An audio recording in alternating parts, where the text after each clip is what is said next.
ধন্যবাদ জানাই শিক্ষামন্ত্রীকে। এ ব্যাপারে উনি যখন বুঝতে পারছে তখন উনি সরিও বলছে, বলুক বা না বলুক তারপরে উনি সরি বলছে। ওই জন্য ওনাকে ধন্যবাদ জানাই। উনি একজন পিএইচডি ডিগ্রিধারী, ডক্টরেট ডিগ্রিধারী একজন মানুষ।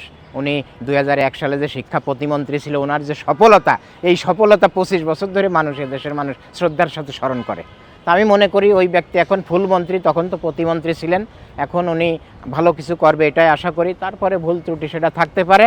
আর এই আন্দোলনটা যেভাবে আসলে ডাইভার্ট হয়ে যেত, আমি মনে করি এই আন্দোলনের ভিতর তৃতীয় পক্ষ ঢুকে গেছিল, এবং তৃতীয় পক্ষ ঢুকে যদি একটা ম্যাসাকার করে ফেলতো যে কোনোভাবে, তাহলে কিন্তু এই আন্দোলনের তীব্রতা আরও বেড়ে যেত।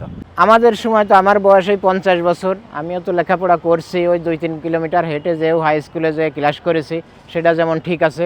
আমার মুরব্বীরা, আমার আব্বা 1966 সালে মাস্টার ডিগ্রি পাস। আমার আব্বা মাগুরার থেকে যশোর হেঁটে যেয়ে ক্লাস করতো, 45 কিলোমিটার দূরে কলেজ ছিল। এরকম ঘটনা আগের মুরব্বীরা তো করছে।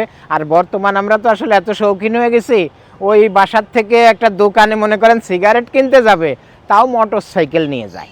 এইভাবে আমরা অলস হয়ে গেছি।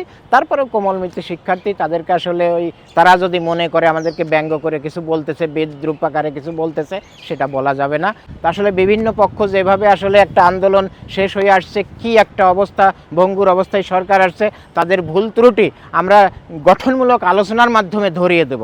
হঠাৎ করে এইভাবে রাস্তায় নেমে একটা ওই গাড়ি চলাচল বন্ধ করে দিব, আবার ওই জ্বালাও পোড়াও করবো, এটা আমরা চাই না। আর কোমলমতি শিক্ষার্থীদের প্রতি আমার অনুরোধ বা আবেদন, আমার বাচ্চাও কলেজে পড়ে, তো এখন যেটা সেটা হলো, আমরা কোনোভাবেই যেন এই ভুলটা না করি যে আবার ওই আন্দোলন সংগ্রামের ভিতর যেয়ে এদেশের ক্ষতি হোক, লেখাপড়ার ক্ষতি হোক। আর পরীক্ষা তো প্রায় শেষই হয়ে গেছে, আর কয়েকটা পরীক্ষা আছে, এগুলো দিতে হবে। যদি সেরকম মনে হয় যে না, ওই লেখাপড়া করতে পারি নাই, বন্যার কারণে নিজের ঘরে পানি, ওই আশ্রয় কেন্দ্রে এসে আমরা বসবাস করতেছি, আমরা লেখাপড়া করতে পারতেছি না, পরীক্ষা কিভাবে দেব, এরকম যদি কোনো অভিযোগ কোনো এলাকায় থাকে, সেসব জায়গায় আমি মনে করি সরকার সেসব জায়গায় সিদ্ধান্ত নিয়েছে যে চিটাগাং বোর্ডে এই জায়গায় পরীক্ষা হবে না বা এই কয়দিন পরীক্ষা হবে না, এরকম সিদ্ধান্ত সরকার নিয়েছে।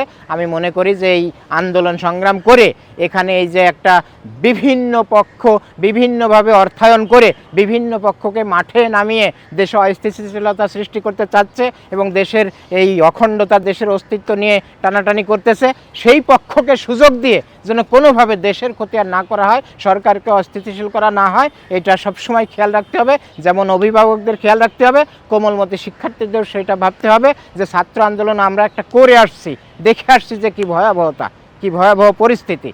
তা ওই রকম পরিস্থিতিতে যেন এই আন্দোলন ডাইভার্ট হয়ে ওই দিকে না যায়, আমরা এটা চাই। ভালোভাবে সবাই থাকুক এবং সরকার সুস্থ সুন্দর সিদ্ধান্ত নিয়ে সুন্দরভাবে এটা হ্যান্ডেল করুক, এটাই আমরা চাই। সরকার যেন কোনোভাবে কোনো ফাঁদে পাড়া না দেয়, সেটাই আমরা চাই।